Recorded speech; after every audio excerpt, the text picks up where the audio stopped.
Good morning. It's time for the North Carolina Vinyl Picker Show. And on this episode, I'm going to take you down to Charlotte, North Carolina. We're going to the big record show today, so I can get some stuff to bring to the table to show all you good people out there.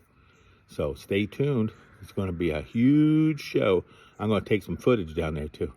So talk to you soon. I'm getting ready to start on my journey today, going for a walk. I'm in the state park every Sunday. It's beautiful up here. Danny, you were so right. Last week I went up to the falls. This week I'm going to take the river walk. It goes up about a mile. There's about a half mile, and then you walk back another half mile. So it's about a mile walk. So looking forward to that.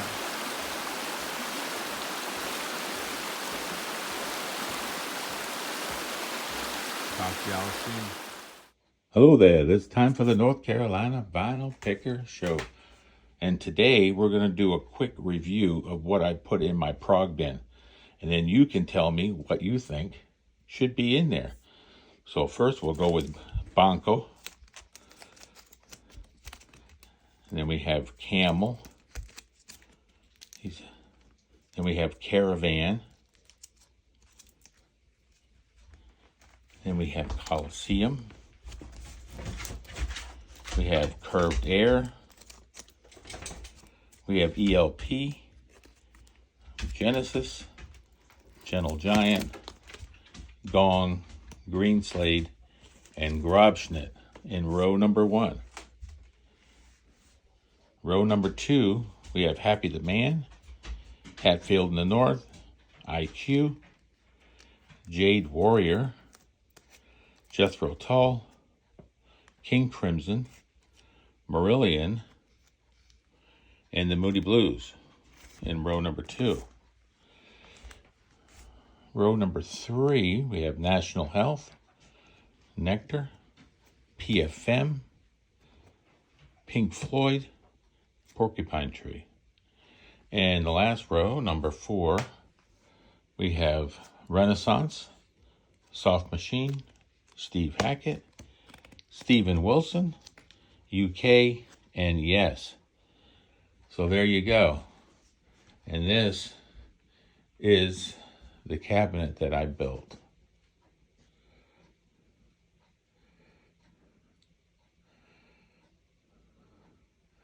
See you soon on the show. And we're going to take a walk out to the woods. Good morning again. It's time for the North Carolina Vinyl Picker Show. And on this episode, we just did a tour of the prog box. I'm going to show you what I picked up this week. It was pretty crazy. It's a pretty crazy week. And then you can tell me what I should put in that prog box, what bands you think I'm missing. That's kind of cool. And we're going to do a walk through the woods. So stay tuned for all of that. But first up, let me flip these over. Try to remember where I got them all. Como te va en Viva la Chita? Easy for you to say. That's PFM. This is one of their later albums. This is when they were getting into the 90s, the 80s. Already made a mistake. In the 80s. But yeah, it's a nice album. It's got a few of the older songs, and they can tell they're moving into the 80s. What we have near next. Went to Goodwill the other day, and I had to use the potty, so I went back and used the potty. And I came out and I see they moved their records out there in the back, right there by the bathroom. So I'm saying, okay, let's look through these real quick. And then, of course, it was Jim Neighbors and Andy Williams and, all the usual people. And but then I seen this there. And I'm like, what is this? I've never owned this one here, but $2, $1.99. It's minty mint. It's a minty mint. It's never been played. Okay. Yeah, $1.99 for Mike Oldfield.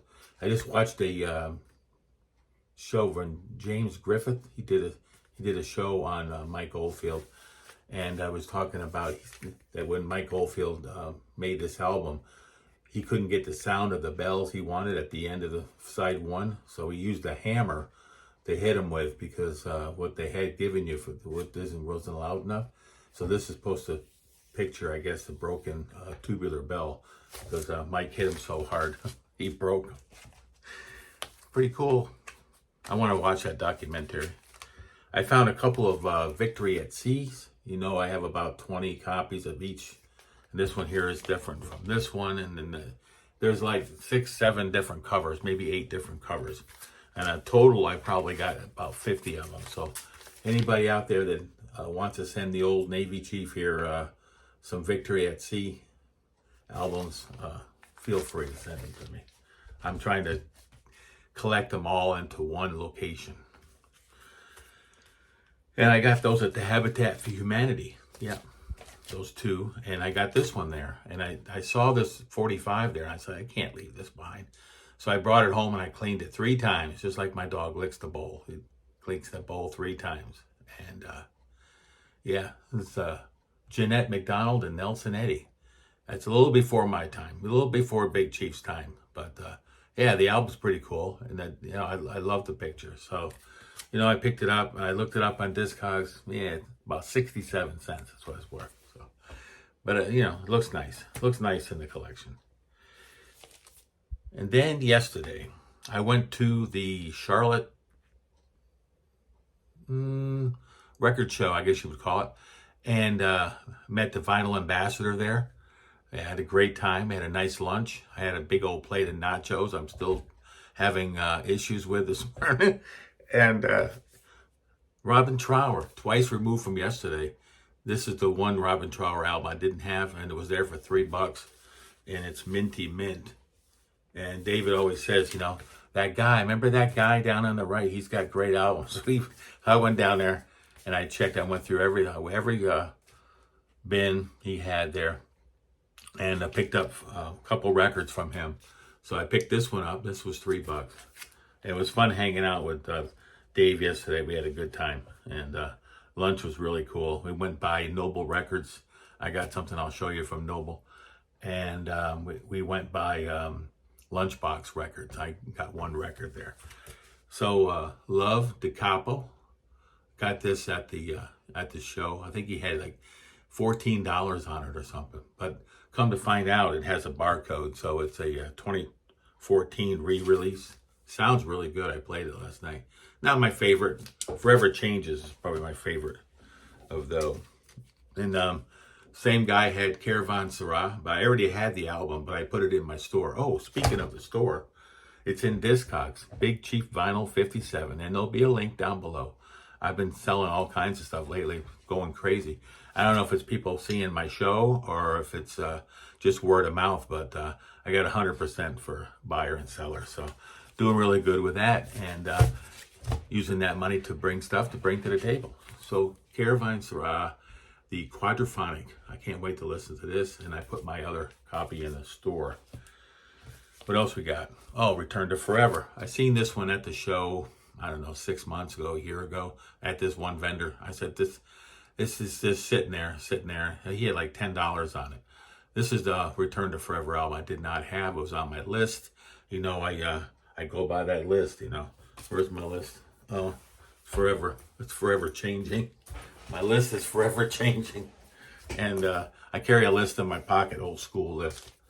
Return to Forever. And yeah, the white label promo. Excellent. And I finally grabbed it while I was there. And so that way there, I didn't have to look for it anywhere else. This one here, my list, I had it when I was talking to a guy yesterday, and I was buying some stuff. He says, oh, maybe make a copy of that. I said, what am I, a celebrity now? So the guy says, okay, I'll make a copy. So I came back around. He had his camera out, took a picture of it. He said, that's so cool. You carry around a list. I'm like, you know, ain't that, you know. But then another guy down around the corner, I was looking at his records, and I told him all these bands I'm listening to, you know, and he said, how do you know who these bands are? You know, like Ashra Temple, Novalis, Gong, RDM, Aquafragile, Faust, Matching Mole, Coliseum 2, PFM, Grobschnitt, Caravan, Gentle Giant. He said, who are these people? And that's what I say when I see a lot of them records that people show in the vinyl committee. I have no clue who these people are. Most of the stuff I listen to is old. I told some guy at the show yesterday, he said, you don't buy new records? I said, no, I just buy old because I'm old. That's what I told him. So then we went by, that's enough about that. Where are we at? Oh, we'll do this one first. We went by Lunchbox Records, and that's down there in Charlotte. And they had the copy of Nursery Crime. This is second press of Nursery Crime. And so, yeah, it's nice to have second press. I go ahead and put my other copy in the store. And I always put them in there. I check first and see what I grade it first. Then I go in and check what the lowest price is. I try to get mine right up underneath that so I can go ahead and move this stuff out and not let it sit in the store too long. So then me and David, we went down to Noble Records down in Matthews. It was quite the day. And picked up this one here, Soft Machine Volume 2. I got this at Dylan's. Yeah, he was there. He wasn't building his fireproof room yet. Hang on a second. So then I found that one there. He said, "Oh, Dylan's look." I gave Dylan the list, and he went out looking. He said, "Oh, I got this one. Oh, I got that one." I said, "Okay, I'll take both of those. They're like 15 a piece." And I was getting to my limit, what I was going to spend yesterday on my day out. And so I got Soft Machine 5 and Volume 2. Those are the two I picked up. And then I was looking over on the Holy Moly wall, and one of my top ones that I want was up there. But it's pricey, So every time I go to Dylan's, it seems like I pick up an album that's pricey, that's on the wall. That's the ones I want. But that's the way it goes. And it's Caravan's first album. I listened to it last night. It sounded fantastic. And I was glad to get it. And I took a video of the wall, of the Holy Moly wall. I put it on my Instagram. So maybe I can fit it into my show today too, if I get this wrapped up pretty quick. Okay, so that's all I got there. And that was the 3 that I picked up. And we're going to go ahead and add that progbin look at, and then you can tell me at the end of the show here what band should I go ahead and add into that progbin. And we're going to do a walk through the woods. So that's all I got for today. Y'all be good out there. Take care. And support them troops for me if we can. And talk to you soon. We'll see you next weekend.